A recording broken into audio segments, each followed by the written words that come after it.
In 1932, a man named Harold Thompson stood on a street corner in Chicago with nothing but a pair of scissors, a wooden crate, and a hand-painted sign that read, "Haircuts, 5 cents."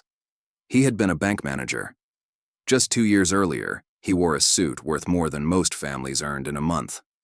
Now he was on his knees in the wind, cutting the hair of strangers for nickels, praying each customer would leave a penny extra. Harold was not alone. By the depths of the Great Depression, 1 in 4 Americans had no job. Entire cities of men and women who had once lived comfortable, ordinary lives found themselves scrambling to survive in ways that would seem absolutely unimaginable today. They sold their skills, their time, their dignity, and sometimes things far stranger than that. We are going to walk through 25 of those services, some clever, some heartbreaking, some genuinely bizarre, that real Americans sold during the darkest economic collapse in modern history.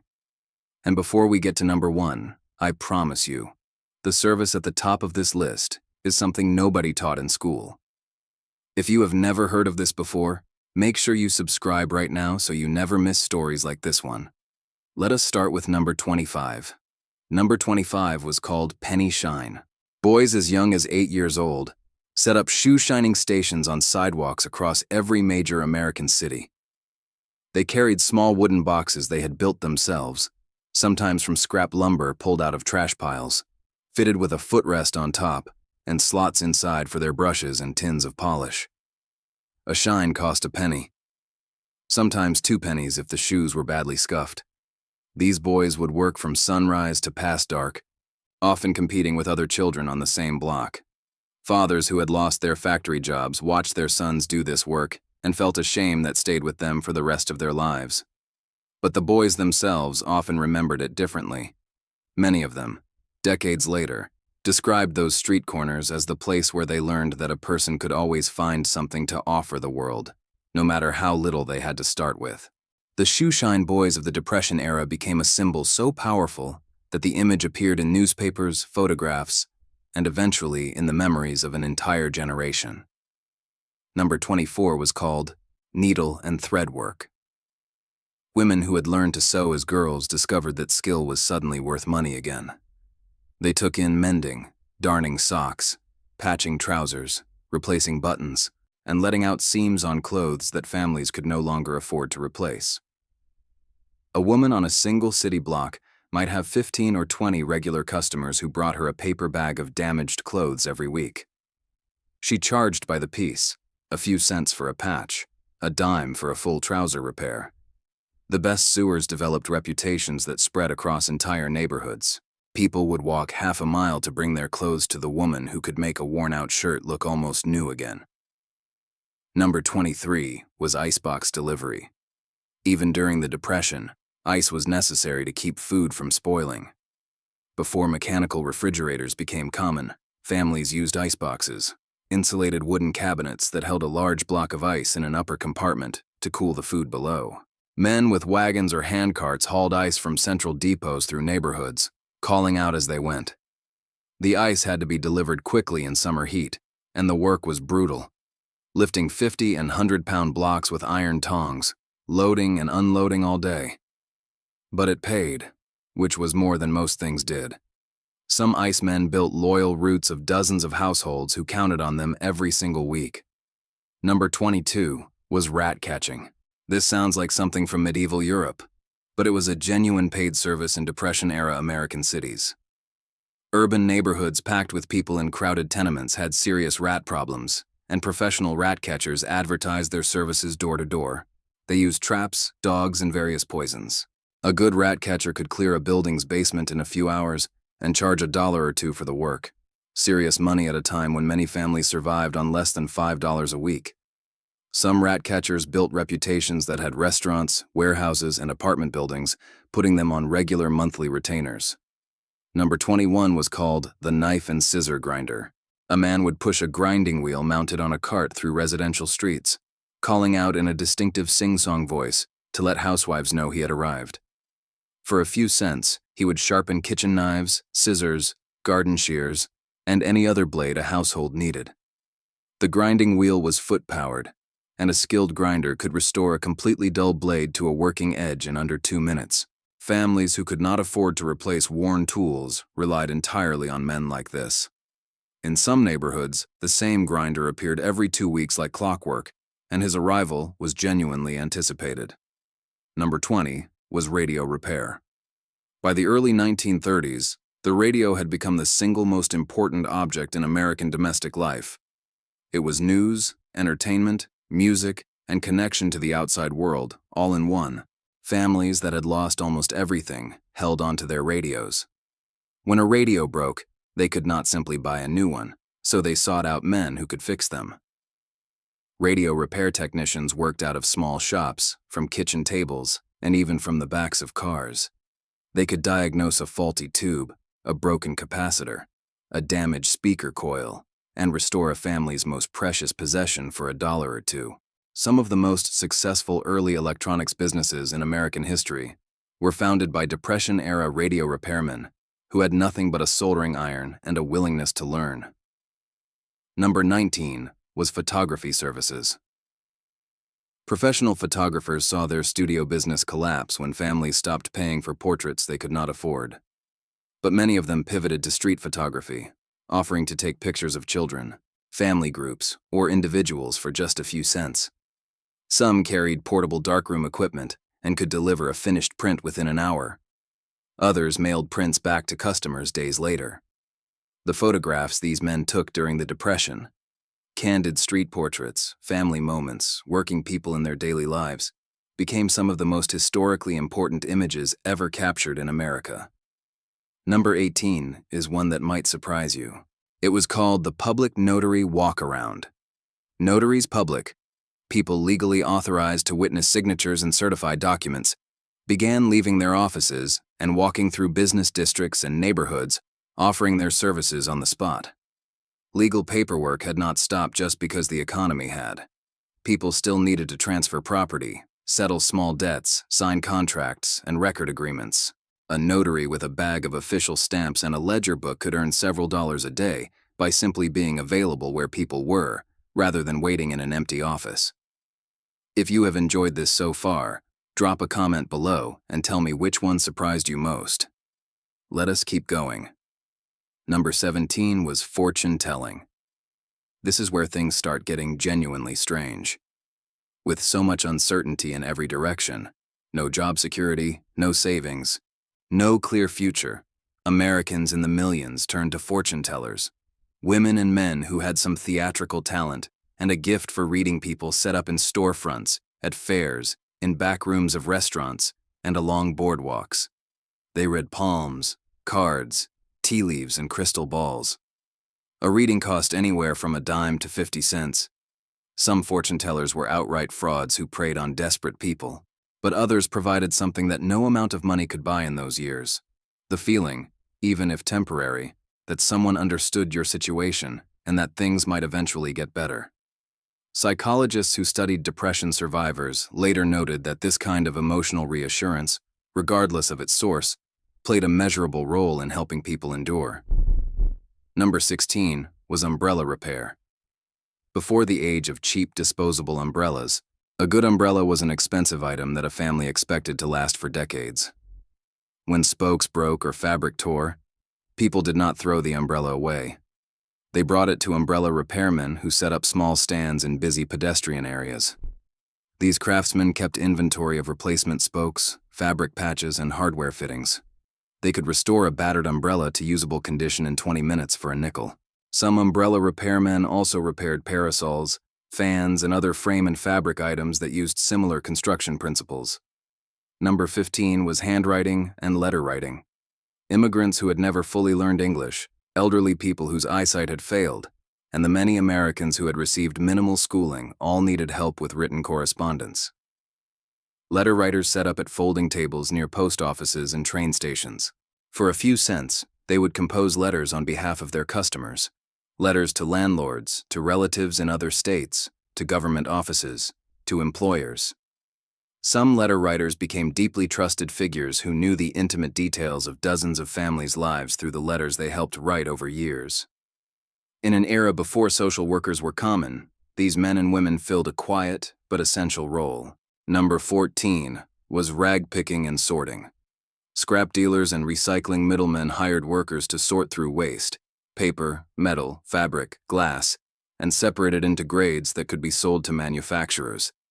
Rag pickers worked at dumps, in warehouses, and on city streets. It was dirty, physically demanding work with no status attached to it. But it was steady. And in the Depression, steady meant everything. The materials recovered by rag pickers fed back into manufacturing chains that kept producing goods, even when consumer spending had almost completely stopped. Some rag-picking operations grew into legitimate scrap businesses that survived long after the Depression ended. Number 13 was watch and clock repair. Like radios, mechanical watches and clocks were precision instruments that families could not afford to simply replace when they broke. Watchmakers and clockmakers found that their Depression-era business actually held up better than many other trades because people desperately needed their existing timepieces to keep working. A man who was late for one of the few available jobs because his clock had stopped might lose that job to someone else. Time was not abstract, it was survival. Skilled watch repairmen who could work on the tiny mechanisms inside a pocket watch charged 30 to 50 cents for most repairs and rarely lacked for customers. Subscribe now if you want to keep hearing stories that history books skip right over. Number 12 was dental work at kitchen tables. This is where the desperation becomes almost impossible to imagine. Trained dentists who had lost their practices, former dental students who had dropped out, and in some cases people with no formal training at all, offered basic dental extractions and repairs in their homes or in informal settings.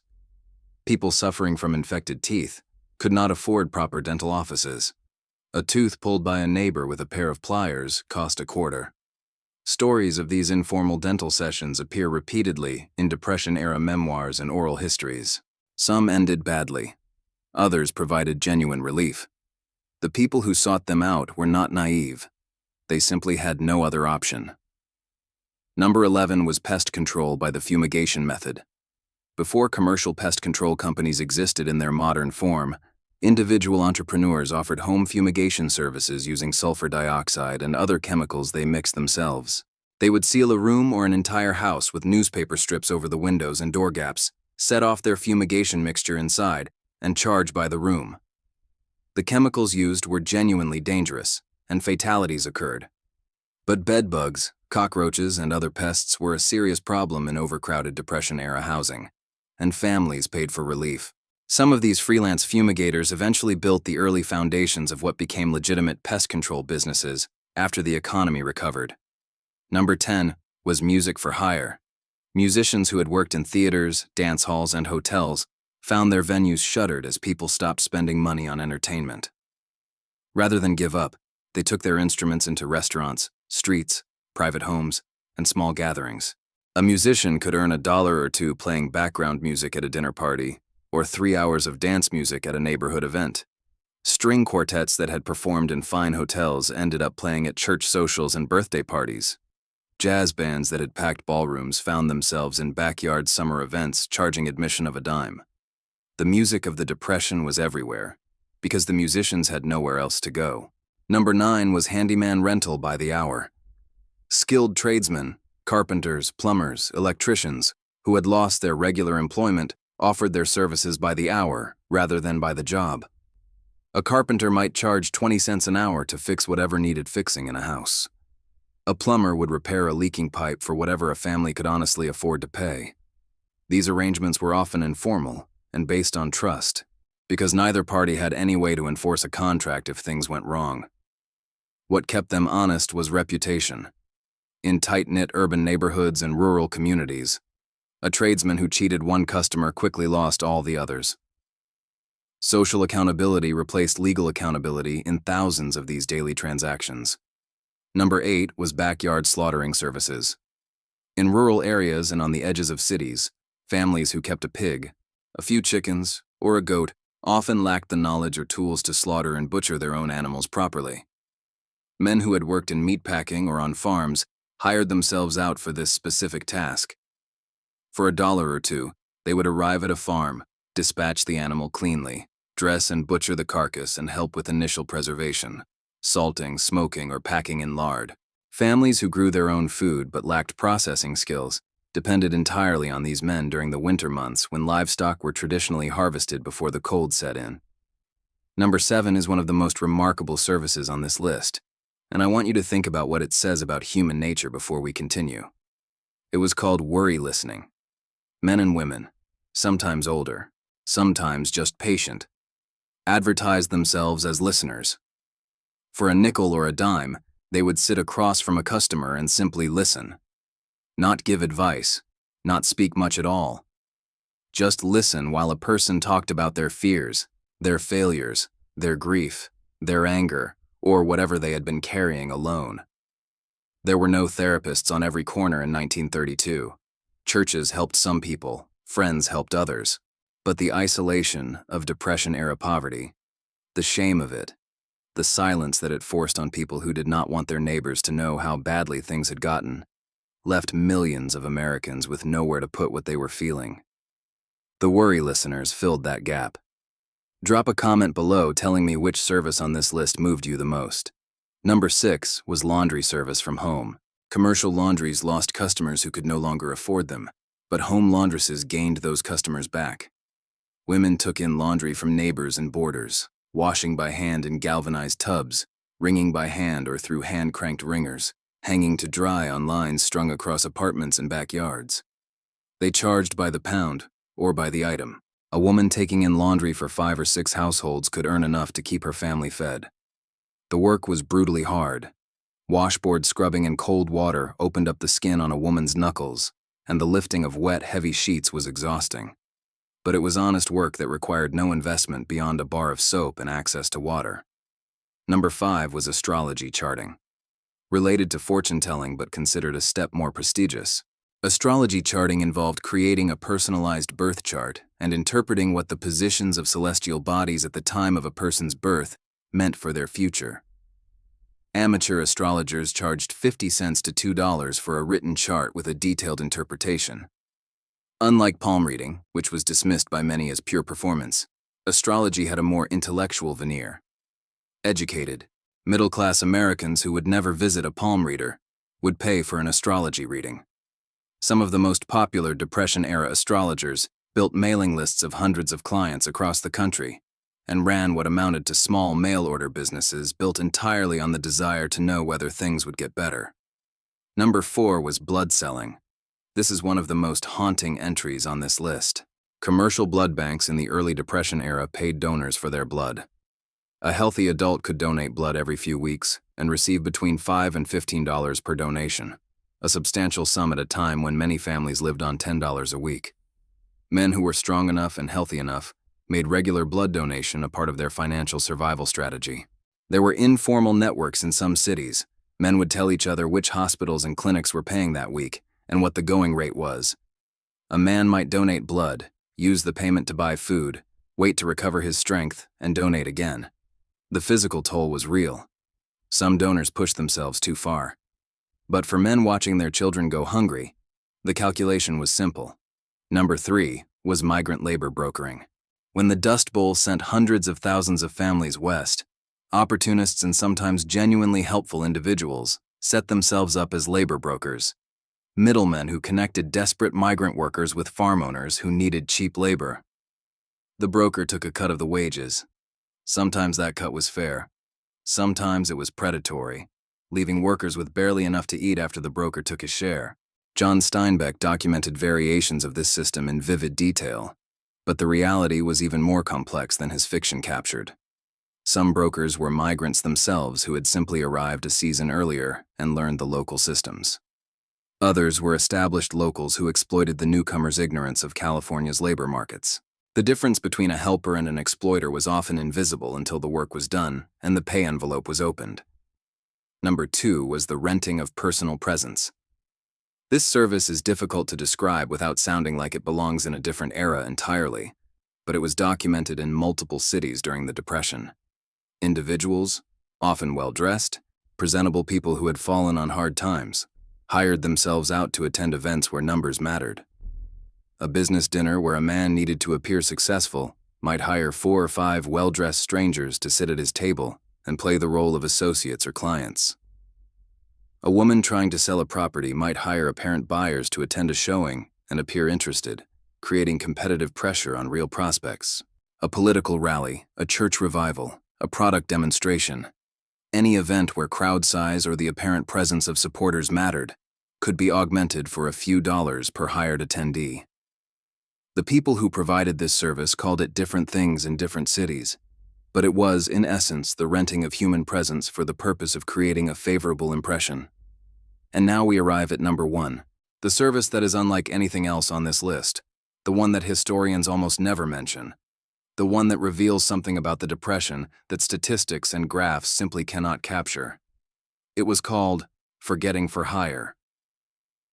In at least 3 documented cases from Chicago, New York, and Philadelphia, found in local newspaper archives, court records, and the oral history collections of several universities, individuals advertised that they would, for a fee, take custody of letters, photographs, documents, and other personal objects that a person wanted to be rid of, but could not bring themselves to destroy personally. The customers were men and women who were walking away from lives they could no longer maintain. Families split apart by financial ruin. Couples who had separated because poverty had made their marriage impossible. People who were changing their names, moving to different cities, starting over so completely that they wanted no physical thread connecting them to who they had been. They could not destroy those photographs of their children, those letters from their mothers, those marriage certificates, but they could pay someone else to take them away. The person hired would accept the objects, provide a written receipt, and never contact the customer again. Whether the objects were preserved, burned, donated, or simply lost over time, the customer never asked and was never told. What they bought was the act of letting go with a witness. They paid someone to hold the door while they walked through it and to close it behind them. That is what the Great Depression asked of some people. Not just their savings, not just their jobs, not just their pride, but the very objects through which they had understood themselves to be who they were. The Depression forced millions of Americans to become, in some fundamental sense, different people than they had planned to be, and some of them paid a stranger a quarter to help them do it. There is something that connects all 25 of these services that I want you to sit with for a moment. Every single one of them existed because a person decided that they had something to offer, even when everything around them said otherwise. The shoeshine boy with his wooden box, the woman with her needle and thread, the man with his grinding wheel, the worry listener with nothing but time and patience. None of them were doing what they had dreamed of doing. Many of them were doing things that embarrassed them or frightened them or broke their hearts. But they were doing something, and that something kept them alive, kept their families together, kept their dignity intact in the way that only honest work can. The Great Depression is often talked about in the language of failure. Collapsed banks, failed farms, broken systems. But in these 25 services, I see something different. I see ingenuity under pressure. I see human beings refusing to become passive victims of forces larger than themselves. I see the particular stubbornness of ordinary people who had not been taught that they were allowed to stop trying. What service surprised you most? Leave your answer in the comments right now, or in the... And if you know someone who should hear these stories, someone who needs a reminder that people have faced worse and found a way through, share this video with them today. These stories belong to all of us,